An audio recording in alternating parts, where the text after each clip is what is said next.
चुकायला शिका. चुकू द्या निर्णय चुकला तर, अडचण काय आहे? यशस्वी कोण होतात? जे योग्य निर्णय घेतात ते नव्हे, तर घेतलेला निर्णय योग्यच कसा होता हे जे सिद्ध करतात ते. सगळ्यात महत्वाचं आहे. मॉन्टी रॉबर्ट नावाचा एक रेसकोर्सवर घोड्यांच्या तबेल्यात काम करणाऱ्या मजुरांचा पोरगा होता. त्याच्या शाळेच्या शेवटच्या दिवशी त्याला निबंध लिहायला सांगितला, माझे स्वप्न.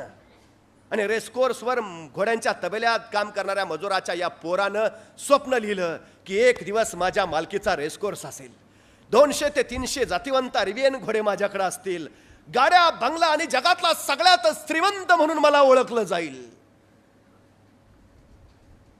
निबंध लिहिला, निकाल लागला, त्याच्या वर्गातली सगळी मुलं पास झाली. नापास झाला तो मॉन्टी रॉबर्ट.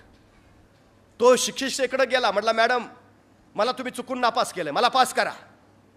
मॅडम म्हटलं, मी चुकून नाही तुला नापास केलं, जाणीवपूर्वकच केलंय. पण का? अरे तू स्वप्न काय लिहिलं, निबंध काय लिहिलायस तू? तू रेस्कोर्सचा मालक असणार, 200-300 जातिवंत अरेबियन घोडी तुझ्याकडं, गाड्या, बंगला.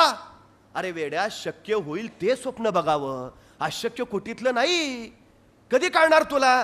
तुझं हे स्वप्न कधीच पूर्ण होऊ शकत नाही. असं नसतंच स्वप्न. अरे तू विसरू नको, तू रेसकोर्सवर काम करणाऱ्या एका गरीब मजुराचा मुलगा आहेस.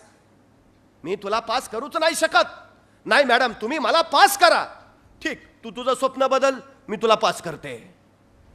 मॉन्टी म्हणला, नाही मॅडम, मी माझं स्वप्न नाही बदलणार, मी माझ्या स्वप्नावर ठाम आहे. मॅडम म्हणल्या, नाही मग मी तुला पास नाही करणार, तू ठरव, परीक्षेत पास व्हायचंय, पुढच्या वर्गात जायचंय का हे स्वप्न ठेवून घरी बसायचं आहे? मॅडम म्हटलं, मी स्वप्न नाही बदलणार, द्या तो निकाल माझ्याकडं. पण लक्षात ठेवा टीचर, एक दिवस मी माझं स्वप्न पूर्ण करणारच. आणि तो मॉन्टी रॉबर्ट तिथून निघून गेला. 20 वर्षानंतर त्याच शिक्षिका त्यांच्या शाळेची सहल घेऊन एका रेसकोर्सला भेट द्यायला गेला. तेव्हा त्या तरुण मालकानं त्यांचं स्वागत केलं, त्यांना सगळा रेसकोर्स फिरून दाखवला. रेसकोर्स बघायचे पैसेही नाही घेतले. शेवटी त्या टीचरना त्यांनी विनंती केली, आपण दुपारचं जेवण माझ्यासोबत घ्याल का? आणि त्या सगळ्या विद्यार्थ्यांना टीचरना घेऊन तो स्वतःच्या डिनर हॉलमध्ये आला. तिथं त्या मॅडमनी बघितलं तर एका भिंतीवर एक सर्टिफिकेट फ्रेम करून ठेवलेलं. त्या मॅडम जरा चाहुलीनं जवळ गेल्या आणि म्हणाले, अरे हा तर आमच्या शाळेचा निकाल आहे. अरे बघ, माझी सही आहे त्याच्या खाली. कुणाचा निकाल आहे? अरे कोण? Monty Robert. अरे त्या नापास झालेल्या मॉन्टी रॉबर्टचा निकाल तुम्ही फ्रेम करून लावलाय. अरे वेडा, त्याला स्वप्न बदल सांगितलेलं, तुला पास करते, त्याने ऐकलं नाही. कुठाय तो? तुमच्या रेसकोर्सवर कामाला आहे का? कुठाय तो? बोलवा त्याला. तसा तो तरुण मालक म्हटला, मॅडम मीच तो मॉन्टी रॉबर्ट.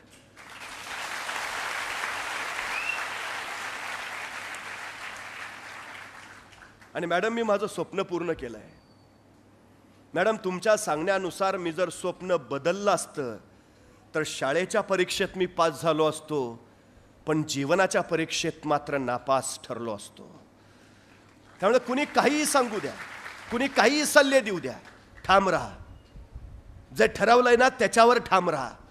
इतके भक्कम राहा की ते मिळवल्याशिवाय तुम्हाला दुसरा पर्यायच असणार नाही. इतके ठाम. तुमचा कृती ठाम हवी, तुमचा निर्णय ठाम हवा, तुमचा विचार ठाम हवा, तुमचा अभ्यास ठाम हवा, तुमचा व्यासंग ठामच असायला हवा. बस.